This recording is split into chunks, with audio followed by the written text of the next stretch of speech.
আসসালামু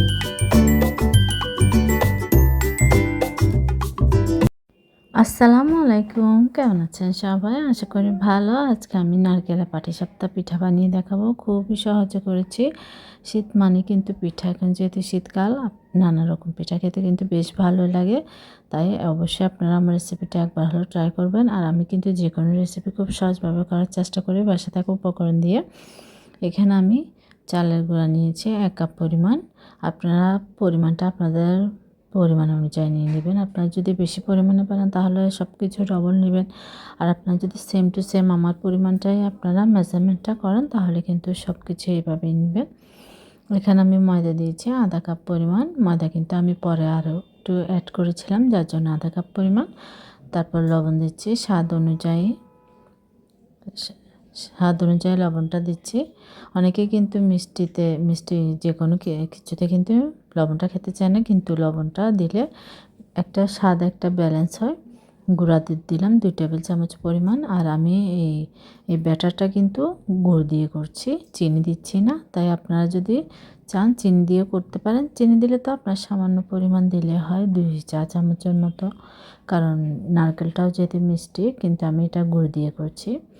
এখানে প্রথমে আমি শুকনো উপকরণগুলি ভালোভাবে মিক্স করে নিচ্ছি। এরপর আমি এখানে আমি গুড়টা কিন্তু গলিয়ে নিয়েছি। বেশ সামান্য পানি দিয়ে জাস্ট গলিয়ে নিয়েছি, বেশি দিইনি। দেখতে পাচ্ছেন এটা কিন্তু একদম খাঁটি গুড়। এখানে ২ থেকে ৩ টেবিল চামচ পরিমাণ হবে। গুড় দিয়ে আমি ভালোভাবে মিক্স করে নেব। এটা কিন্তু নরমাল তাপমাত্রার পানি দিয়ে আমি ব্যাটারটি রেডি করে নেব। প্রথমে আমি গুড়টা মিক্স করে নিচ্ছি। এটা কিন্তু খুবই সহজ। আপনারা কিন্তু বাসায় থাকা উপকরণ দিয়ে ঝটপট, আপনাদের হাতের কাছে যদি গুড় না থাকে তাহলে আপনারা চিনি দিয়েও করতে পারেন। আমি প্রথমে অল্প অল্প পরিমাণ পানি দিয়ে আমি ব্যাটারটি রেডি করে নেব, কারণ একসাথে বেশি পানি দিয়ে দিলে হয়তো বা পাতলা হয়ে যেতে পারে। তখন কিন্তু আপনার ময়দা অ্যাড করতে হবে, চালের গুঁড়া। এটা কিন্তু আপনার ব্যাটারটি নষ্ট হয়ে যাবে, পিঠাটিও ভালো হবে না। যার জন্য আপনারা কিন্তু পানির পরিমাণটা বুঝে শুনে দিবেন, অল্প অল্প করে দিবেন। আমি হয়তো বা বলছি, কিন্তু আপনাদের এর থেকে বেশিও লাগতে পারে বা কমও লাগতে পারে। যার জন্য আপনারা কিন্তু এটা পরিমাণটা আপনারা নিজেরাই বুঝে শুনে দিবেন। এটা কিন্তু মুখে বলে বোঝাতে পারবো না আমি কতটুকু পরিমাণ। হ্যাঁ, আমার কতটুকু লেগেছে সেটা আমি বলতে পারবো। এখানে অল্প অল্প পানি দিচ্ছি আর এটা মিক্স করছি। এটা আপনি যতটা ভালোভাবে আপনার মিশ্রণটা ভালো হবে, আপনার আপনার পিঠাগুলোও কিন্তু খুব মসৃণ হবে, খুব সুন্দর হবে। দেখতে পাচ্ছেন এটা কিন্তু আমি খুব সুন্দরভাবে মিক্স করছি, যেন কোনো দানা না থাকে, লাঞ্চ না থাকে ভিতরে। খুব সুন্দরভাবে হয়ে যাবে। দেখতে পাচ্ছেন কতটা সুন্দর ক্রিমি একদম, খুব খুবই স্মুথলি হয়ে গিয়েছে। আপনারা এইভাবে করে ব্যাটারটি রেডি করে নেবেন। হয়ে গেছে, এটা আমি রেস্টের জন্য রেখে দেবো কিছুক্ষণ। তার মধ্যেই কিন্তু আমি নারকেলটি রান্না করে নেব। নারকেলটা কিন্তু আমি চিনি দিয়ে করছি, আপনারা চাইলে গুড় দিয়ে করতে পারেন। আমি যেহেতু এখানে ব্যাটারের মধ্যে কিন্তু গুড়টা দিয়েছি, তাই আমি এখানে গুড়টা ইউজ করছি না। আমি নারকেলের মধ্যে চিনিটা অ্যাড করছি। এখানে আমি ১ চা চামচ পরিমাণ ঘি দিয়ে দিলাম। ঘিটা যখন গলে যাবে তখন এখানে ফ্লেভারের জন্য আমি ২টি এলাচি দিচ্ছি। এলাচটি ভেজে নিচ্ছি যেন ফ্লেভারটা ভালোভাবে বের হয়। আপনারা চাইলে এলাচের গুঁড়াও দিতে পারেন।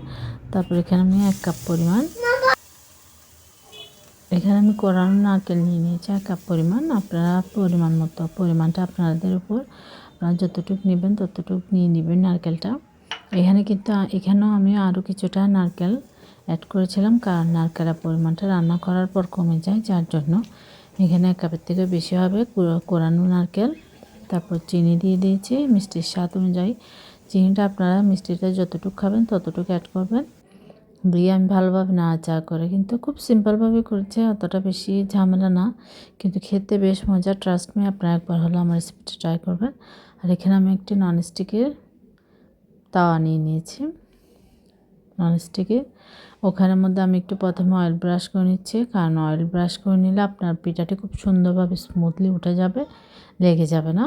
তারপর এখানে আমি যতটুকু পরিমাণটা তৈরি করব সাইজটা অতটুকু দিয়ে দিলাম। প্রথমে দেখতে পাচ্ছেন কতটা সুন্দরভাবে চারপাশটা ঘুরিয়ে নেবেন। ঘুরিয়ে পাতলা করে নেবেন, কারণ এটা যদি আপনার মোটা হয় তাহলে কিন্তু এটা আপনার ভেতরে কাঁচা থেকে যাবে, খেতে ভালো লাগবে না।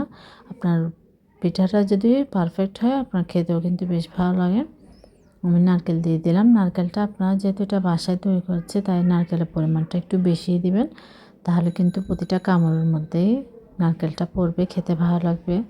দোকানের পিঠাতে তো নাই বললেই চলে নারকেলের পরিমাণটা, কিন্তু কতটা চড়া দামেও তারা বিক্রি করে, যার জন্য কিন্তু আপনারা খুব অল্প সময়ে কিন্তু চাইলে আপনারা এই পিঠাটি বাড়িতে বানিয়ে নিতে পারেন। আর এটা উল্টানোর সময় একটু সাবধানতার সাথে উল্টিয়ে নেবেন। স্প্যাচুলা দিয়ে কিন্তু আমি করছি, আপনার চাইলে যে খুন্তিগুলো আছে ওগুলো দিয়েও করতে পারেন, ওগুলো দিয়েও কিন্তু খুব সুন্দরভাবে হয়। যার কাছে যেটা থাকে আপনারা কিন্তু এগুলো লোহার কড়াইতেও করতে পারেন। একটু পুরানো যদি হয়, নাস্তা মানে বিভিন্ন রকম নাস্তা করা হয় ওরকম কড়াইতে কিন্তু খুব সুন্দরভাবে পিঠাটা উঠে আসে, কারণ নতুন যে কোনো হাঁড়িতে করতে গেলে বা প্যানে করতে গেলে এটা কিন্তু আপনার লেগে যাওয়ার সম্ভাবনাটা থাকে, যার জন্য আপনারা একটু এটা খেয়াল রাখবেন। আর চুলা আঁচটা কিন্তু হাই করে দিবেন না, তাহলে কিন্তু একটা ফুটা ফুটা হয়ে যায়, ওটা একটা ছিদ্র ছিদ্র হয়ে যায়।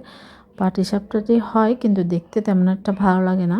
আর তাই আপনারা চুলার আঁচটা মিডিয়াম রেখে বানিয়ে নেবেন, যেন স্মুথলি একদম খুব সুন্দরভাবে হয়। পিঠাগুলি দেখতে পাচ্ছেন আমার প্রত্যেকটা পিঠা কিন্তু মাশাআল্লাহ করে খুব সুন্দরভাবে হয়েছে। এভাবে করে আমি প্রত্যেকটি পিঠা বানিয়ে নিব। এভাবে 4-5টা ঘুরিয়ে যখন কালারটা চেঞ্জ হয়ে যাবে তখনই কিন্তু নারকেলটা দিবেন। কাঁচা অবস্থায় কিন্তু নারকেল দিলে আর উল্টানোর চেষ্টা করলে আপনার পিঠাটা কিন্তু ভেঙে যাবে, যার জন্য আপনারা কিন্তু রুটিটার যখন কালারটা চেঞ্জ হয়ে যাবে তখনই কিন্তু নারকেলটা দিবেন। এটা কিন্তু খুবই সাধারণ কিন্তু খেতে বেশ মজা।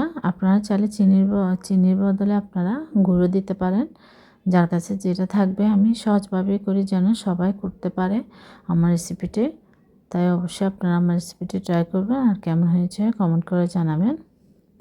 এটা একটু খুব আস্তেভাবেই করতে হয়, পাটিসাপটা পিঠাটা কিন্তু একটু নরম, এটা কিন্তু আলতো হাতে তৈরি করতে হয়, না হয় কিন্তু ভেঙে যায়। অনেকে কিন্তু নতুন পারে না, এটা আপনারা জাস্ট একটু খেয়াল করলেই বুঝতে পারবেন কিভাবে উল্টিয়েছি ভাঁজটা করছি, সেভাবে করে আপনারা করে নেবেন। এভাবে করে আমি আপনাদের বোঝার সুবিধার্থে কিন্তু আমি কয়েকবার করে দেখাচ্ছি, যেন আপনারা যারা নতুন পারেন না তারা যেন এটা দেখে বুঝতে পারেন কিভাবে বানিয়ে নিচ্ছি। দেখতে পাচ্ছেন কতটা সুন্দর হয়েছে।